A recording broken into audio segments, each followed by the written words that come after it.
This show is produced by the Hartman Media Company. For more information and links to all our great podcasts, visit hartmanmedia.com. Are you living the swank life? It's cool, it's classy, it's cutting edge.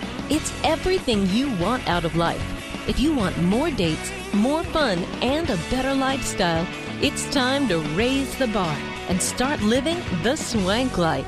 Hey, it's my pleasure to welcome Mr. Locario. He's author of the magnificent 10 Crucial Dating Tips for Men and the Bad Boys Guide to Dating DVD. Mr. Locario, how you doing? Hey, how you doing? I'm good. Thanks for having me on the show. You're coming to us from Brooklyn, New York, right? Yeah, definitely. Brooklyn. Fantastic, fantastic. How did you get into this field of expanding your social life and being better at meeting women? Well, basically what I used to do is actually my job before this, I used to do like film production and after school program, but I wanted to do a lot more like outgoing type of things. Like I'm a very like outgoing person. So what I used to do, I used to help my friends talk to women because I was like the guy in my group of friends who always had a girlfriend and everything like that. So I would take my friends out and I would help them get comfortable talking to women. And so my business partner now, who's also my friend, he was telling me, hey, you should try to do this, and help other guys do this and help them with their dating lives. So then I was like, hey, let me try this out. I started doing YouTube videos and then people started sending me questions and, it just kind of fell from that. And then I wrote my book, The Magnificent 10 Crucial Dating Tips for Men. And then it just kind of snowballed from there. And I've been doing this for about like 8 years now. So wow, yeah, fantastic. So it's been a while, yeah. So what are some of the new dating rules for men? And when we say new, maybe you can define new, because certainly, new has been a relative term over the decades, right? And, over millennia, really. But what are some of the new rules, and when did this most recent level of newness arise? Right. I think one of the things that the new rules is sort of has to do with technology. It's a lot of online dating, a lot of Facebook, Twitter, like it's so many things that's moving at a fast pace. So, it's sort of like if you don't really understand, those concepts or understand those different things, you're probably going to get, it's probably going to be a little bit harder for you in certain situations to, connect with people because it's kind of like, the same thing as if someone, back in the day knew how to use a typewriter versus now everybody sort of has to know how to use a computer. You know what I mean? So it's like you have to get a little bit more updated on different things going on because a lot of people use technology to meet people. It's more beneficial for you if you know how to use those mediums to, basically get what you want. And it's also, you still can, the old school way of like meeting people, because I like meeting people in person, you know what I'm saying? Like at first, so you still have to have the basics of that. But also, the technology is like the new things that can give your game a little bit more of that push so that you can have something extra to really, benefit yourself in the game, Yeah. I don't think there are many experts out there talking about Facebook. And I think Facebook is possibly the world's best online dating platform. Oh, yeah, definitely. Even though they don't call themselves that. What tips would you have for guys that want to really get closer and more connected with their Facebook female friends? Right. I think, the thing that's good about Facebook is that people who are on your friends list or even friends of a friend, it's sort of like this community of people who already know each other. So let's say, for example, if you're on one of your Facebook friends pages or whatever, and you see that they have a friend that you might be interested in, you can just email that person and say, hey, me and you are friends with John or Sue or whoever it is. And then, you can say, hey, I'd love to get a coffee with you sometime. You seem really interesting, hit me back or whatever. So it's kind of like, since y'all sort of have friends in common, it's almost like that social circle thing where it's like, well, if he's friends with this person, then, they must be cool, or they must, there must be something about them that I connect with already just off of that. So I think Facebook, if people take advantage of it, you know what I'm saying? It could really help them in the dating game if they actually like really put it out there and do it, Right. I like the coffee thing you just mentioned. That's pretty simple and basic. Any other tips? Maybe it's someone who's your Facebook friend and you're interested in her. Any suggestions or tips there? It's basically the same thing. Like you can, if you're a Facebook friend, if it's one of your Facebook friends, and let's say usually a lot of people on Facebook, they're just on Facebook, so you don't really see them like a lot, or you don't really hang out with them in certain cases, depending on who it is. So let's say it's a girl that's your Facebook friend, but you haven't really seen in a while. You haven't like really seen her and, everything. You can basically hit her up and say, hey, we've been Facebook friends for a while. And, I was wondering if you were free this weekend we should get together, get a coffee, get a drink, and just, keep it real casual like that. Because the thing is that since you're already on Facebook and since you're already friends or whatever, to me, it seems more easier than, having to go to a stranger, you know what I'm saying? And having to start from scratch, you know what I mean? So it's like, since you're already on there, it's kind of like they can even see, your Facebook posts and everything that you're doing, so that it's kind of like you sort of feel like you already know them to the extent, or, that'll be even more comfortable when you meet in person. There's a lot of people out there in the social dynamics community, maybe I'll call it. And, they always talk about, well, you got to be the alpha man. That's who women want, is the alpha man. Any tips on how to present yourself as the alpha man on, say, Facebook or other social media? Well, see, the thing is with the whole alpha male thing, it's one of those things where people talk about, oh, I'm an alpha male, or this is what alpha men do.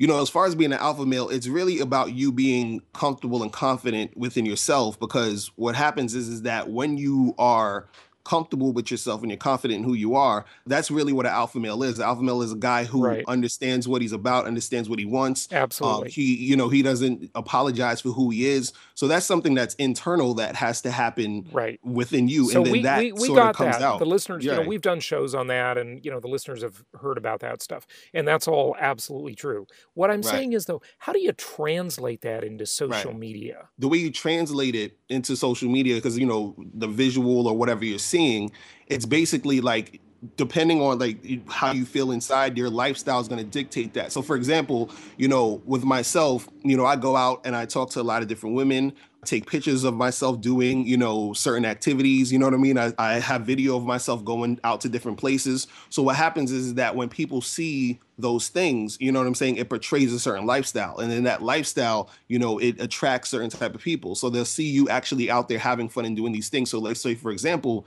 if you are out having fun, you're taking pictures, you're taking video, you're doing this type of stuff, if you contact that girl on Facebook and you say, hey, you seem cool, I want to, get together and hang out with you. And then she goes on your Facebook page, which is what most people do, you know what I mean, when they're checking you out on Facebook, and then she'll see you out there actually doing fun stuff, and that will propel her to actually want to do those things. So it's sort of like you first internally feeling that, and then that's going to make you actually do those things. And then, you just sort of document those things, take some pictures, take some video, write some posts like, hey, I was just at this party, it was really awesome, this and this and that. And then that is going to make people want to gravitate to that. Like, for example, sometimes I'll go out to the city and I'll go out, on a night, and I'll put a Facebook post up and I'll be like, hey, I'm going to this party, it's going to be here, come and join me, whatever. And this is just to all my Facebook friends.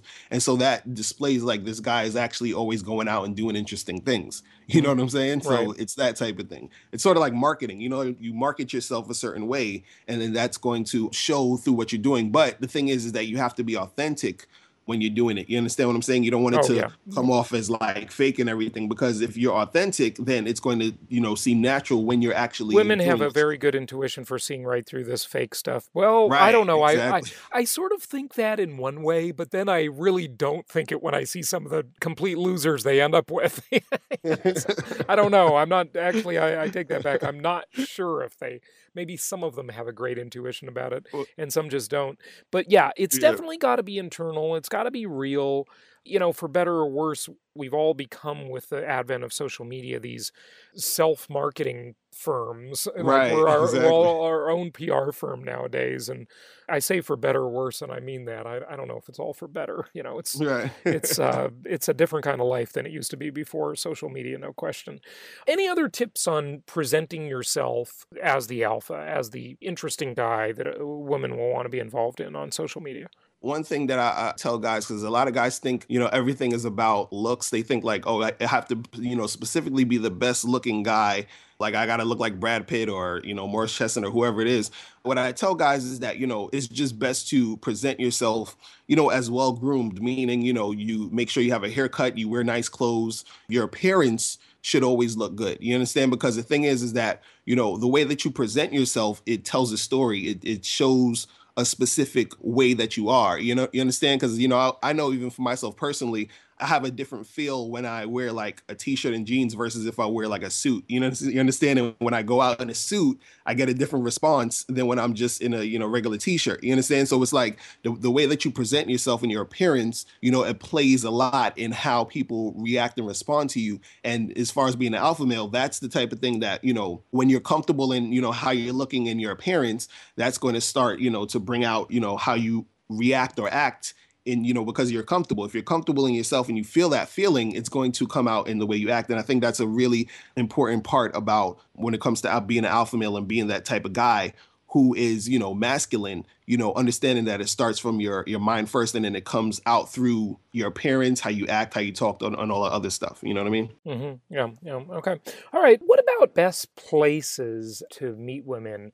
You know, let's get maybe offline now, and we're just in the real world. Any tips there? I always say to guys to go to places where, like, you know, bars are really good. Lounges are really good. I say stay away from nightclubs. Nightclubs are kind of like, Too crazy. It's too crazy. It's too crowded. It's too loud. You can't really connect in those type of areas and those type of situations. But I would say bars and lounges, but also try to actually go to different events, like networking events, like stuff like poetry readings, stuff like, you know, singles events, things where it's not the typical I'm picking you up spot, even in spots like, you know, Whole Foods or somewhere, or like bookstores, Barnes and Nobles, like different things where it's something that's not the typical place where you're picking up a woman. Because sometimes what happens is that if you are in a place where it's somewhat where they're not expecting it, you understand, it comes off a little bit more interesting to the woman. You understand? Mm-hmm. So if you're at a bookstore and you're like at Barnes and Nobles and you're in the aisle, you're reading a book, or you're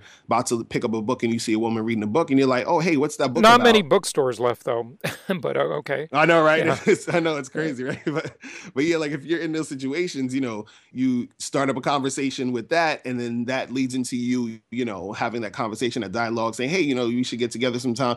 And it comes off a little bit more natural versus like if you're, you know, at a typical place like a club or even a bar sometimes, where it's like that's expected, and then it's like people already have their guard up, people are, you know, they have these preconceived notions. So when you come at it in a different way, that's even a more interesting story for the woman to feel like, oh, you know, I was just hanging out and I met this guy, he was really great, because women like to have those like romantic type of, oh, we met this way type of stories. So it's like those type of things, you know, it's beneficial for you to meet women in those like different places than just like the club and a bar like every day, you know, you understand? So try to find like different spots, like, you know, bookstores, grocery stores, different type of networking events, performances, stuff like that, you know. Listeners are always asking about approach.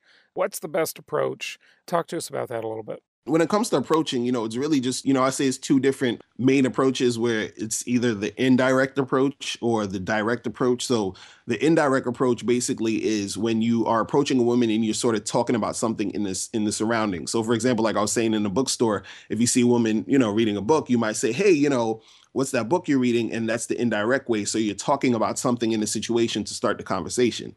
And you can do that anywhere. You could be at a bus stop. You can say, hey, you know, how long have you been waiting for the bus? You know, you could be at, you know, at a supermarket and be like, hey, what, you know, does these oranges look like they're good or whatever? You just start a conversation with someone in a situation, and then you move on to like, so what's your name? You know, where you're from? And, you know, we should get together, right? So that's the indirect way. And then the direct way is basically when you approach a woman and you basically just tell her that you're interested. So for example, let's use the bookstore situation. So you see a woman reading a book. So instead of talking about the book or whatever's in a situation, you'd walk up to her and you say, hey, miss, how you doing? Look, I've been checking you out for a second. I thought you're really attractive.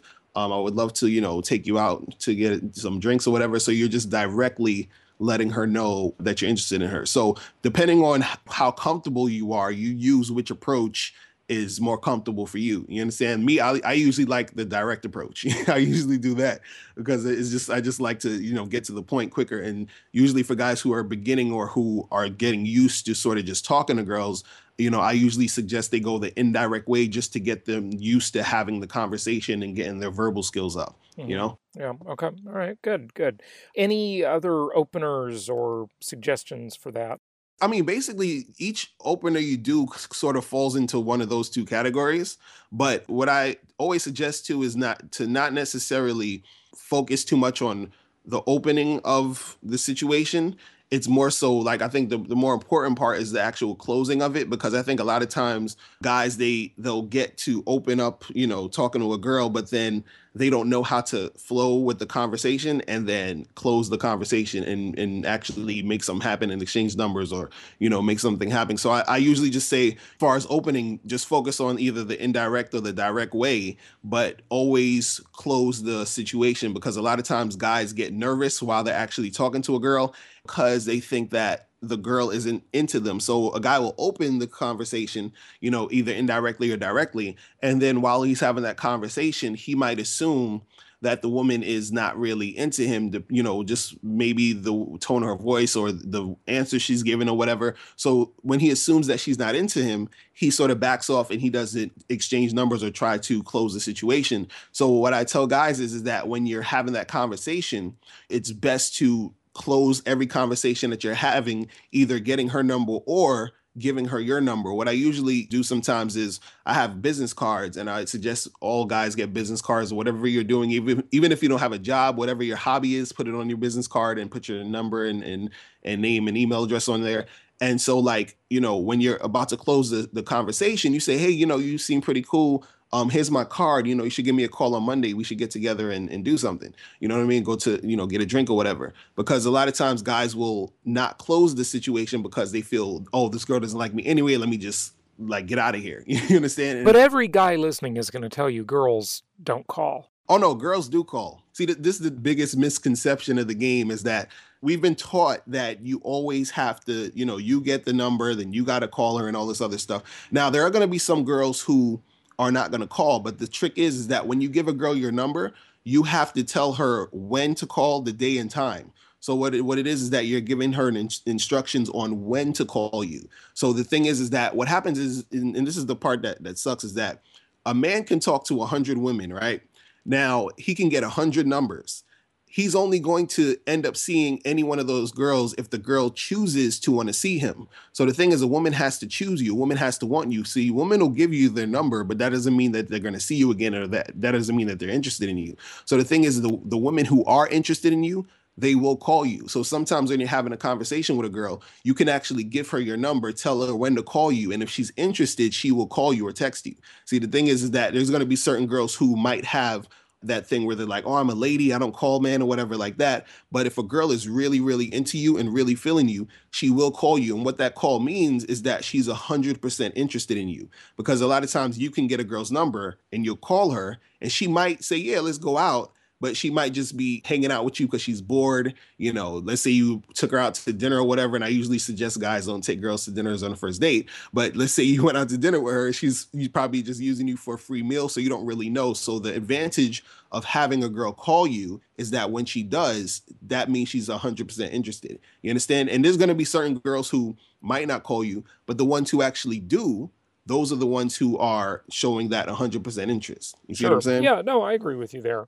I find that instruction very interesting, how you said, give her instructions as to when to call you, et cetera. So what is that instruction like? Is it, how many days away is it? Tell us a little bit more about that instruction, and then let's wrap it up. Right. So basically what it is that, let's say, for example, it's Friday or something like that. What you want to do is, let's say you meet a girl on Friday, you want to tell her to call you as soon as possible. So tell her either to call you later that day. So let's say it's Friday at 2 p.m. and you're talking to a girl at a coffee shop or whatever. And you say, hey, we should definitely get together. Here's my card.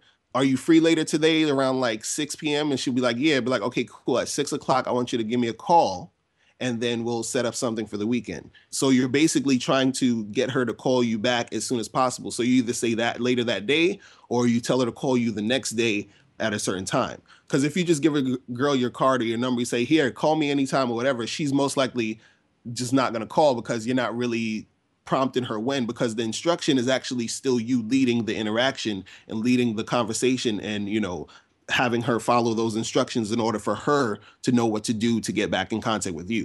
You see what I'm saying?